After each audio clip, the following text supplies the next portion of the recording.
Welcome to Unacademy guys. मेरा नाम है नवदीप। ये दो पिक्चर देखिए आप। ये फर्स्ट इंडिपेंडेंस डे का पिक्चर है। ये रिसेंटली 2025 के इंडिपेंडेंस डे का पिक्चर है। दोनों इंडिपेंडेंस डे में भारत ने बहुत कुछ देखा, लेकिन क्या इन दो इंडिपेंडेंस डे में हमारे शेड्यूल कास्ट, शेड्यूल ट्राइब और ओबीसी का जो टोटल उनकी सोशो इकोनॉमिक कंडीशन है वो बेटर हुई या नहीं? क्या समय आ चुका है कि हम रिजर्वेशन खत्म कर दें? क्या समय आ चुका है जो freebies schedule caste, schedule tribe, backward classes के वेलफेयर के लिए हम लोग देते उसे खत्म कर दें? इस सब का जवाब एक सर्वे ने दिया। ये सर्वे है SEEEPC सर्वे, यानी socio economic education employment political and cast सर्वे।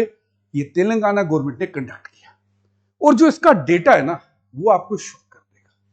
ये मैं आपसे कह रहा हूं क्योंकि जब मैंने इस डेटा को पढ़ा, मैं आपका ओपिनियन जरूर जानना चाहूंगा कमेंट सेक्शन में, जैसे ही मैं डेटा एक एक करके रिवील करता जाता हूं। सबसे पहले यह बता दूं आपको कि इस सर्वे में पहली बार सरकार ने यूज किया है कंपोजिट बैकवर्डनेस इंडेक्स। आप ऐसा सोचिए कि टोटल मार्क्स 126 है, आपने रेटिंग करनी है 0 से लेकर 126 के बीच में, जो हम इस सीबीआई इंडेक्स में करते हैं। लेकिन यहां पर ट्विस्ट ये है कि जितना आप 0 के पास होंगे आप उतने ज्यादा बेटर है, जितना आप 126 के पास होंगे आपकी कंडीशन उतनी खराब है। बस ये पैरामीटर आप याद रखिएगा। फॉर एग्जांपल, किसी का स्कोर अगर 100 है, वो 126 के करीब है, उसकी कंडीशन बेटर नहीं है। यदि किसी का स्कोर 12 है तो उसकी कंडीशन अच्छी है। बस ये चीज याद रखिए। और अब मैं एक एक करके आपको फाइंडिंग्स बताता जाता हूं। ये पूरा जो इंडेक्स बनाया गया, ये किसी एक पैरामीटर पे नहीं बनाया गया। एजुकेशन, जॉब्स, लैंड होल्डिंग कितनी है, इनकम कितनी है, उन सबको स्टडी करके लगभग 42 पैरामीटर्स को स्टडी करके ये इंडेक्स बनाया गया। इसमें ओवरऑल स्कोर पहले मैं आपको बताता हूं जो बहुत ही ज्यादा शॉकिंग है। शेड्यूल कास्ट का ओवरऑल कैटेगरी का जो सीबीआई स्कोर है वो 96 है। मैंने आपसे अभी कहा अगर आप 126 के करीब है तो आपकी कंडीशन बेटर नहीं है। और शेड्यूल ट्राइब का 95 है, यानी अभी भी कंपोजिटली लैंड के हिसाब से देखें, एजुकेशन के हिसाब से देखें, एसेट्स के हिसाब से देखें, इनकम देखिए, प्राइवेट सेक्टर में जॉब कर रहे हैं या नहीं कर रहे, गवर्नमेंट में कर रहे हैं या नहीं कर रहे, डेली वेजेस कितने, ये सब पैरामीटर्स आप देखेंगे तो इनकी कंडीशन अच्छी नहीं है। 96 एससी के लिए, एसटी के लिए 95। ओवरऑल जनरल कैटेगरी का एवरेज स्कोर है 31, यानी जनरल कैटेगरी का 31, उसका 3 गुना आप कर लीजिए, एससी और एसटी का स्कोर आता है। यानी अभी भी हमसे पिछड़े हुए जो लोग हैं, अफ्रीका वगैरह में आप देखते हैं तो वहां पर भी जो सीबीआई स्कोर आता है वो इतना ही आता है जितना इंडिया में एससी और एसटी का आ रहा है। हम सब भारतीय जो है ना, कहते हैं कि अफ्रीका हमसे पिछड़े हुए, उनका अगर आप सीबीआई स्कोर कैलकुलेट कभी करेंगे तो वो 96, 95 के आसपास ही आता है। 102 आपको वर्ष से वर्ष कंडीशन में मिल जाएगा। और यहां जनरल कैटेगरी का कंपेयर करेंगे आप, 31 है। एससी और एसटी का जो स्कोर है वो 96 और 95, यानी आप खुद इमेजिन कर सकते हैं कि जनरल कैटेगरी से 3 गुना पिछड़ा वर्ग जो है वो एससी और एसटी है। ये डेटा कह रहा है, मैं नहीं कह रहा। यहां पर सबका आप देखिए, SC, ST, BC, backward classes और यहां जनरल, सबका स्कोर देखिए। ओवरऑल सीबीआई स्कोर 96, 95, 86 और जनरल 31 है। मैंने आपसे कहा जो 0 के जितने पास है और 126 के जितने पास है, 0 के पास बेटर, 126 के पास वर्स। मैंने आपसे कहा ना, हम जब कंपेयर करते हैं ना खुद को अफ्रीका वगैरह से, वहां का अगर आप सीपीआई स्कोर देखेंगे वो 102, 104, मतलब 100 से वो रहता है। तकरीबन वैसा ही कुछ स्कोर यहां भी देखने को मिल रहा है। इसके साथ एक चीज और बता दूं आपको कि स्टेट का एवरेज, तेलंगाना स्टेट का एवरेज 81 है, यानी ओवरऑल स्टेट का भी जो स्कोर है वो कोई अच्छा नहीं है। सबसे बैकवर्ड जो ग्रुप है वो दक्कल कम्युनिटी है, जो एससी कैटेगरी में आती है, उनका स्कोर 116 है। 126 के पास मैंने आपसे कहा है वर्ष से 116 इनका स्कोर है, डिफरेंट पैरामीटर्स पे। वहीं सबसे ज्यादा फॉरवर्ड अगर कोई है वो कप्पू कम्युनिटी है, जो कि जनरल कैटेगरी में आती है, स्कोर 12 है, 0 के पास है। ये मैं नहीं कह रहा, ये डेटा कह रहा है। आप खुद ही देखिए और आप शॉक हो जाएंगे। मैंने कहा था ना आपसे, आप खुद कमेंट करके मुझे बताइए कि ये डेटा तो कभी झूठा नहीं होता। शायद हम जितना भी वेलफेयर करते आए हैं आज तक, शायद हम कुछ चुनिंदा SC STs का करते हैं, अभी सब तक उसका प्रॉपर बेनिफिट्स पहुंचे ही नहीं है। ये देखिए मोस्ट वर्सेस लीस्ट का स्कोर, दक्कल कम्युनिटी, कप्पू कम्युनिटी। और मैं आपको बता दूं एम्प्लॉयमेंट के बारे में, 45.7% SCs जो है वो डेली वेजर्स है, डेली वेजर्स है। 45.7% SC पॉपुलेशन डेली वेजर है और जनरल कैटेगरी केवल 10.9% है जो डेली वेजर है।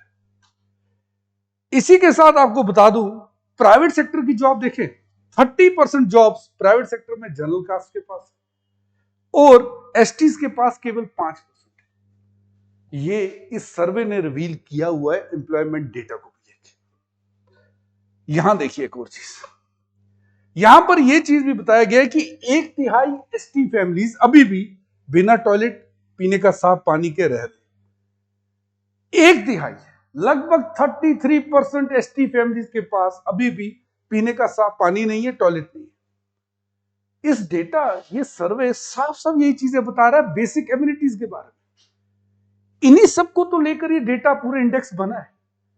और आपको एक चीज बता दूं, केवल 5% जनरल कैटेगरी के घर ऐसे हैं जो ये कंडीशंस फेस करते हैं, जहां टॉयलेट नहीं है या जहां पर पीने का साफ पानी नहीं है।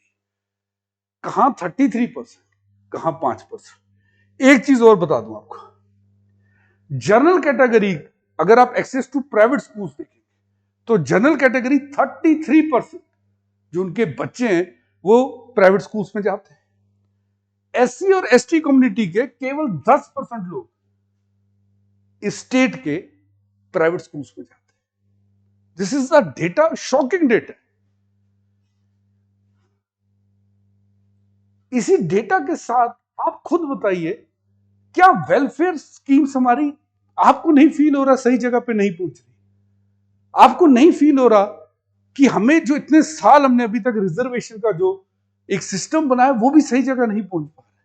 कहीं ना कहीं सही बेनिफिशरीज के बीच में और हमारे बीच में अभी भी गैप है। एक चीज और बता दूं आपको, अनअकैडमी आपके लिए कुछ लेके आया एक इंपॉर्टेंट इंफॉर्मेशन। इस बार के UPSC के टॉपर अनुज अग्निहोत्री और रवि रास, जो हिंदी मीडियम के टॉपर है, रैंक 20 थे उनकी, दोनों हमारे ऑनलाइन क्लासेस के स्टूडेंट हैं। यदि आप भी UPSC की तैयारी कर रहे हैं तो 19,999 रुपीज यानी 50% ऑफ पे हमारी सारी सब्सक्रिप्शन मिल रही है। EMI भी अवेलेबल है। इंडिया के बेस्ट एजुकेटर से पढ़ने का ये मौका आप छोड़िएगा नहीं। उसी के साथ साथ यदि आप इस साल का प्रीलिम्स दे रहे हैं तो 19 अप्रैल को अनअकैडमी UAIPMT7 लेके आया। टेस्ट सीरीज है, इंडिया के बेस्ट एजुकेटर्स ने बनाई है। UPSC के लेवल के क्वेश्चन से दीजिए अपनी तैयारी चेक करिए। बाकी सब डिटेल्स आपको डिस्क्रिप्शन में मिल जाएगी। क्लियर? अब यहां देखिए, अब बात करते हैं लैंड ओनरशिप की। आपको पता है लेस देन 5 एकड़ जमीन, इसको बोलते हैं स्मॉल होल्डिंग्स। SC लोगों के पास, अगर आप देखेंगे जो कम्युनिटी SC शेड्यूल कास्ट लोग, इनके पास 90.5% फैमिली ऐसी है जिनके पास जो लैंड होल्डिंग है वो 5 एकड़ से कम है। उसी के साथ साथ 20 एकड़ से ज्यादा जिसके पास जमीन होती है उसे लार्ज होल्डिंग कहते हैं। इन लोगों के पास, जनरल कैटेगरी के पास 4.4%, जनरल पॉपुलेशन के पास अगर आप देखेंगे तो 20 एकड़ से ज्यादा जमीन है। तो लैंड में भी इनइक्वालिटी है। केवल 1% SC कम्युनिटी के लोग ऐसे हैं जिनके पास लार्ज होल्डिंग है, 20 एकड़ से ज्यादा का लैंड है। इस डेटा में कुछ अच्छी चीजें भी सामने आई। मुझे अभी तक आप बताइए, जितना आप डेटा आपने देखा, क्या आपको लगता है, लिटरली क्या आप फील कर पा रहे हैं कि अभी तक हम बेनिफिट नहीं पहुंचा पाए, और आपके हिसाब से कैसे पहुंच सकते हैं? क्या कदम उठाने चाहिए? मुझे जरूर बताइएगा, क्योंकि टॉपिक देख के मैं बहुत ज्यादा शॉक्ड हूं, इसलिए आपके व्यूज मेरे लिए बहुत ज्यादा इंपॉर्टेंट है।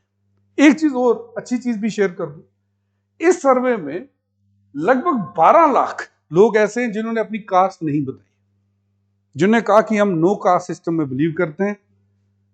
इनका जो सीबीआई स्कोर है वो 48 है, यानी बेटर है एवरेज इनका अगर मैं देखूं। तो इसका मतलब ये भी मैं निकाल सकता हूं कि अगर सीपीआई 48 है मतलब ये प्रिविलेज्ड होंगे। अगर ये प्रिविलेज्ड है तो आप कास्ट सिस्टम से ऊपर जा चुके हैं, इनके हिसाब से कास्ट सिस्टम अब मैंने इनके लिए नहीं रखना है, इसीलिए इन्होंने कास्ट सिस्टम नहीं बताया। एक चश्मा तो ये भी है देखने का। दूसरा चश्मा ये है कि हाँ चलिए एक स्टेट में 12 लाख लोग ऐसे हैं जो कास्ट सिस्टम में बिलीव नहीं करते। तो दो एंगल से मैं इसको देख रहा हूं, आप किस एंगल से देख रहे हैं मुझे बताइएगा। बहुत ही ज्यादा संवेदनशील टॉपिक था ये। आपको अच्छा लगा तो मेरे को कमेंट सेक्शन में जरूर बताइएगा, सब्सक्राइब भी करिएगा। Let's get it guys.